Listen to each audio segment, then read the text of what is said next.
In this lesson, we're going to be talking about the human energy field and how your awareness that there is a field around you and how that field reacts to those around you can help you to have more vitality, to feel more loving, to be in a better mood at any time throughout the day. First of all, let's talk about that field. There are some people who can actually see this field. You might know this field as the aura. The reason I'm calling it the human energy field is from what I read about it in a book by Dr. Valerie Hunt. She's done experiments where she connected patients in her laboratory to machinery. One was an EEG that measured brain waves. Another piece of machinery tested skin and muscle responses to stimuli, an electromyelograph, big words. And then she brought in people who could actually see the human energy field. What was interesting was that those aura seers who could see various colors in the human energy field would relate what they saw, and the readouts on the machinery that Dr. Hunt had in her laboratory directly correlated with what these people who could see auras were seeing. Now, the machines didn't relate a color such as green or blue, but every time somebody who could see an aura would see green, the machine would have the same type of readout, and same for different colors. It corresponded every time. Dr. Hunt found out some interesting things. She found out that the human energy field responds to stimuli before the brain. For example, if she would set off a loud bang around an unsuspecting patient, the telemetry showed that the human energy field responded before the brain, as if they're separate. And of course they are, because basically the human energy field represents your spirit, which is completely separate from the brain. That's what we've been talking about. It's your energy field that survives the death of the physical body. It's your energy field that is so sensitive to the vibrations around you. I'm going to show you how it constricts, just like we were talking about with that hose the last time, or sometimes how it can become too enervated. But you can control the state of your energy field. What I'm talking about now are the energy centers within you. These are known as chakras. Some people say there are as many as 13 energy centers within and outside of you. I'm going to just focus on the 7 of them. The first one at the base of your spine, associated with the color red. The second one in the abdominal area, and it's associated with the color orange. Then you have the power center in the solar plexus, associated with the color yellow. The heart center, of course, is in the center of the chest. Most people would think, if they didn't know about auras and chakras, that it would be red, but it's not. It vibrates in resonance to the color green. If you visualize green, the heart chakra is in resonance with that. The throat chakra here, associated with communication, speaking, is resonant with the color light blue. And then you have an energy center here, just above the eyebrows in the center of your skull. That's associated with the color indigo, like a sapphire blue. And then the crown chakra is actually outside the physical body up here. It's a violet color that it resonates with. These 7 chakras, when they are balanced, when they're allowing the life force to flow through you just right, will allow you to feel energized, happy, feeling good. Now, are there times when you might wake up in the morning and it's a beautiful day and everything is right with the world, but you're just out of sorts and you don't know why? I'm here to tell you, you probably had a bad dream, and something in those subconscious thoughts caused some kind of constriction somewhere within the flow of energy within you. One of your chakras is probably a little bit out of balance. And there is a simple exercise that you can do in just a few minutes to rebalance your chakras, to open up that flow of energy within you.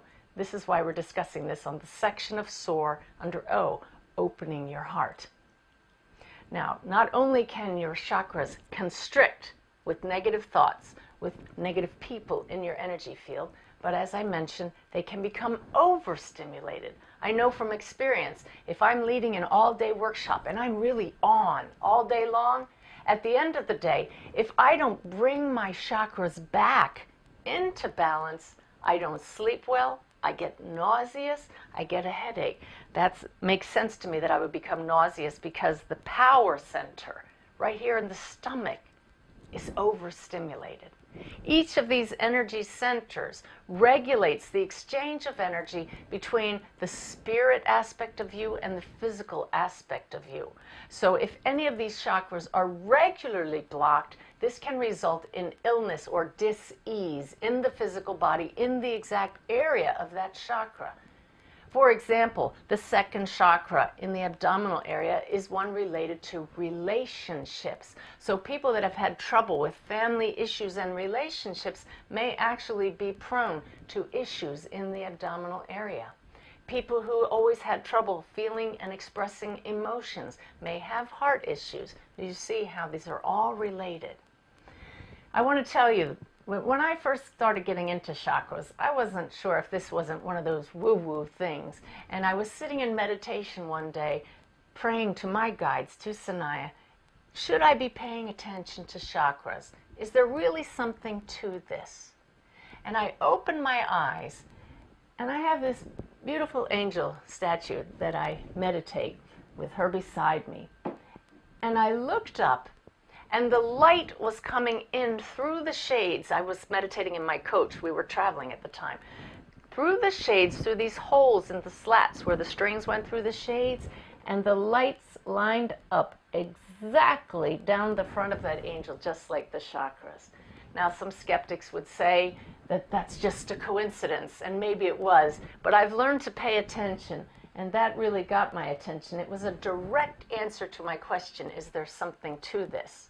So I began working with this chakra clearing exercise, which I share with you in the workbook, and I'm going to talk to you about it now. And I used it whenever I noticed I was out of sorts or something was wrong. I remember playing a little sport that we play here where I live called pickleball. It's kind of like tennis on a small court. It's very fast, very intense, and it can be very competitive. And I was a newcomer, and I got matched up with these two men who were just out to win at no cost. It didn't matter they were playing against a woman. It didn't matter that I was new. They were slamming that ball at me. I felt like I was under attack. By the end of the game, which I lost miserably, I was feeling really weepy. Now, before I had become aware of chakras, I might have thought maybe I'm just upset because I lost, but I knew that wasn't it. So I told my husband, Ty, please excuse me, I have to go clear my chakras. And I left the courts and I went to the recreation center nearby, and I sat on the porch all alone in a little chair, and I went through this process where I visualized each of my chakras one after the other, and I visualized the color associated with each of those chakras. And I have to tell you, right away, as soon as I got to the first chakra, the red one, I felt a blockage. It didn't feel red to me at all. It didn't feel open. It felt clamped shut. That makes perfect sense to me because the first chakra is associated with safety and security. And certainly, I was not feeling safe when those men were attacking me with that pickleball.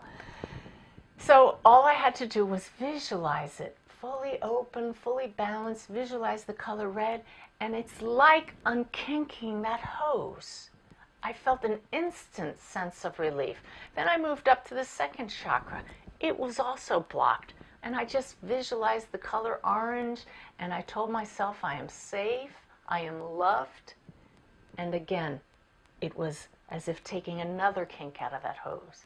I moved up to the solar plexus chakra, then the heart chakra. Everything else felt pretty good to me, but I balanced them out with that visualization of seeing the yellow color and the green and the light blue and the indigo and the violet, very slowly with each one. By the time I opened my eyes, and only about 5 to 10 minutes had elapsed, I felt like a completely new person. My equanimity had been restored. I was ready to go back and play another game, but not with those same two guys. I went back and joined my husband, And I was literally able to go up to him and say, "She's back." And this can happen to you too, once you learn how simple it is to clear the blockages within you. But that takes awareness. Catch yourself when you feel grumpy, crabby, listless, lacking energy for no reason. Even if you know the reason, this is helpful. So you might be asking, but what if I'm not sensitive enough to notice where the blockage is? It doesn't matter. You just spend an equal amount of time going through each of the 7 centers in order, visualizing them perfectly balanced, not blocked, not overexpanded. And you have just taken control of your energy field. You have opened your heart and all of the other energy centers to your benefit and certainly to those around you. Now, how often should you do this cleaning? Well, I have a question for you. How often do you shower? Hopefully, regularly. The thing is, we clean this physical body regularly. But what were we talking about in the last lesson? How often do we dust our lens? Doing this chakra clearing exercise will help you to dust off, to clean out the dirt and the gunk that just gathers as a natural consequence of being human. Remember, you are spirit at all times. You're temporarily a human. While you're here, you're gonna get dusty. Use that as often as it takes until you become very familiar with the process. It will take you 10 minutes to listen to it, but once you're used to what it takes to clear your chakras, you can do it anytime, anywhere, even without the recording, in as little as 2 minutes to bring yourself back to full vitality. Have fun playing with your energy, but be aware of how you feel from moment to moment. So go now.